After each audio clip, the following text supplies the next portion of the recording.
The Rough-Faced Girl by Rafe Martin. Once, long ago, there was a village by the shores of Lake Ontario. Off from the other wigwams of this village stood one great huge wigwam. Painted on its sides were pictures of the sun, moon, stars, plants, trees, and animals. And inside this wigwam, there was said to live a very great, rich, powerful, and supposedly handsome invisible being. However, no one could see him except his sister, who lived there too. Many women wanted to marry this invisible being, but his sister said, "Only the one who can see him can marry him." Now, in this village, there lived a poor man who had 3 daughters. The 2 older daughters were cruel and hard-hearted, and they made their youngest sister sit by the fire and feed the flames. When the burning branches popped, the sparks fell on her. In time, her hands became burnt and scarred. Her arms, too, became rough and scarred. Even her face was marked by the fire, and her beautiful long black hair hung ragged and charred. And those 2 older sisters laughed at her, saying, "You're ugly, you rough-faced girl." And they made her life very lonely and miserable indeed. One day, these 2 older sisters went to their father and said, "Father, give us some necklaces. Give us some new buckskin dresses. Give us some pretty beaded moccasins. We're going to marry the invisible being." So their father gave them these things. Dressed in their finest, the 2 girls marched through the village. All the people pointed and stared. "Look at those beautiful girls," they said. "Surely they shall marry the invisible being." And if those 2 girls were proud and hard-hearted before, they were even prouder now. They walked haughtily through the village. At last they came to the wigwam of the invisible being, and there was his sister waiting. "Why have you come?" she asked. "We want to marry the invisible being," they answered. "That's why we're here." "If you want to marry my brother," she replied, "you have to have seen him. Tell me, have you seen the invisible being?" "Of course we've seen him," they insisted. "Can't you see how pretty we are? Can't you see the beautiful clothes we wear? Oh, yes, anyone can tell that we've truly seen the invisible being." "All right," she said quietly. "If you think you've seen him, then tell me, what's his bow made of?" And suddenly her voice was swift as lightning and strong as thunder. "His bow?" they stammered in surprise. "His, bow? We know." But turning desperately to one another, they whispered, "What shall we say? Let's say it's the oak tree." So they said, "It's the great oak tree." "No," said the sister of the invisible being. "No." Oh, she saw at once how they lied. "Tell me," she continued, "if you think you've seen my brother, the invisible being, then what's the runner of his sled made of?" We know," cried those 2 sisters. But whispering feverishly again, they wondered. "What shall we say? What shall we say?" "Let's say it's the green willow branch." "No," said the sister when she heard. "No, you have not seen my brother. Now go home." "Just test us fairly," they exclaimed. "We've seen him. Just don't ask us all these silly questions." "All right," said the sister of the invisible being. Come with me. And she took them back to the great wigwam and set them in the seats furthest from the entrance, the guests' seats. Soon they heard footsteps coming along the path. Then something stepped inside. Though they heard breathing, the two sisters still couldn't see a thing. Suddenly, a great bow and a beaded quiver of arrows appeared in the air and were set down. But though those two girls sat there, their eyes wide, all through that night, they never saw a thing more. And in the morning, they had to go home, ashamed. The next day, the rough-faced girl went to her father and said, Father, may I please have some beads? May I please have a new buckskin dress and some pretty moccasins? I am going to marry the invisible being, for wherever I look, I see his face.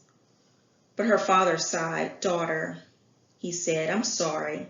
I have no beads left for you, only some little broken shells.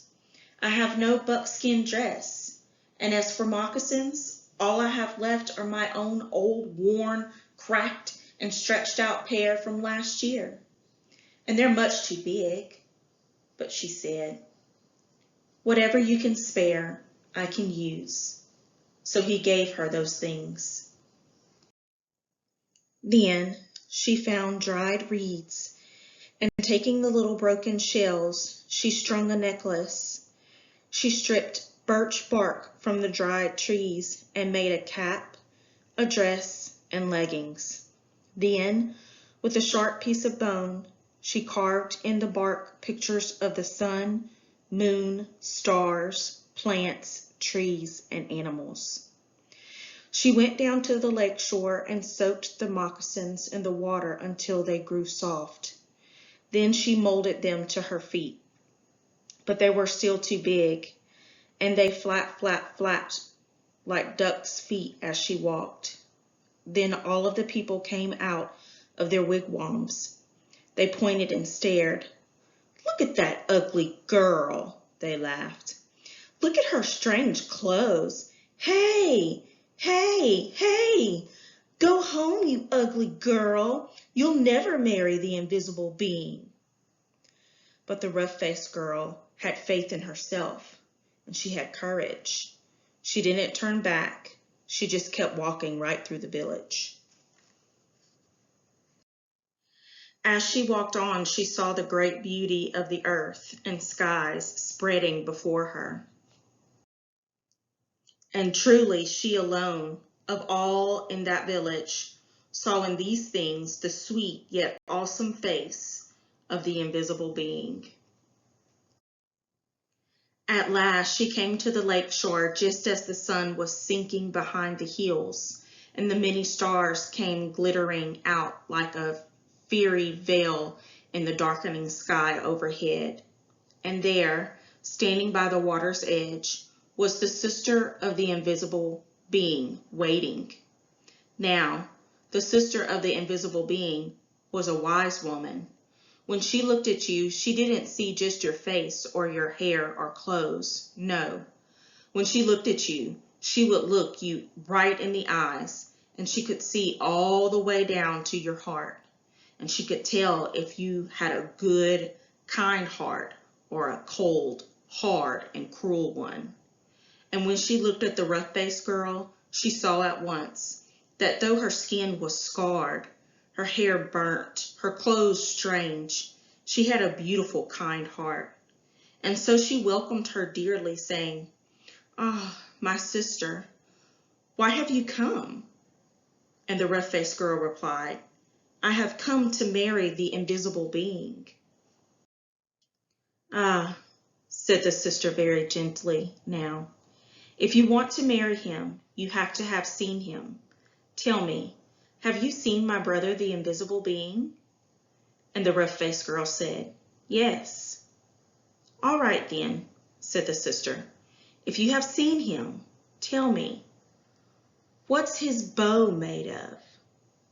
And the rough-faced girl said, "His bow? Why, it is the great curve of the rainbow. "Ah!" exclaimed the sister in excitement. "Tell me," she asked, "if you have seen my brother, the invisible being, what's the runner of his sled made of?"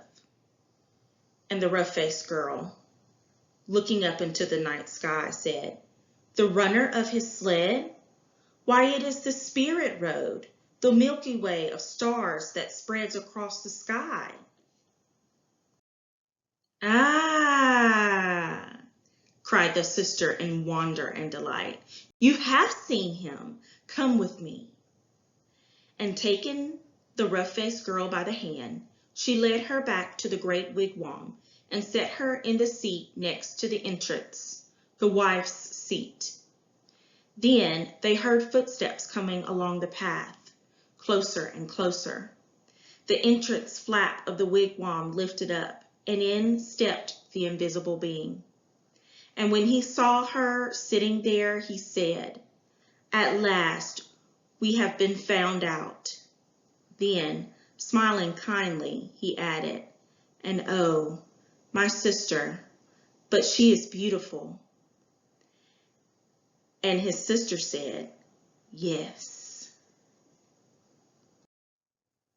The sister of the invisible being then gave the rough-faced girl the finest of buckskin robes and a necklace of perfect shells. "Now bathe in the lake," she said, "and dress in these."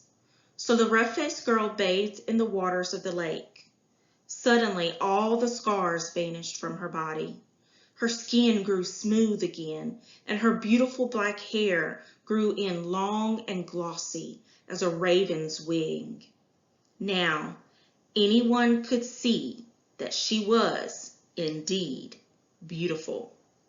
But the invisible being and his sister had seen that from the start. Then at last, the rough-faced girl and the invisible being were married. They lived together in great gladness and were never parted.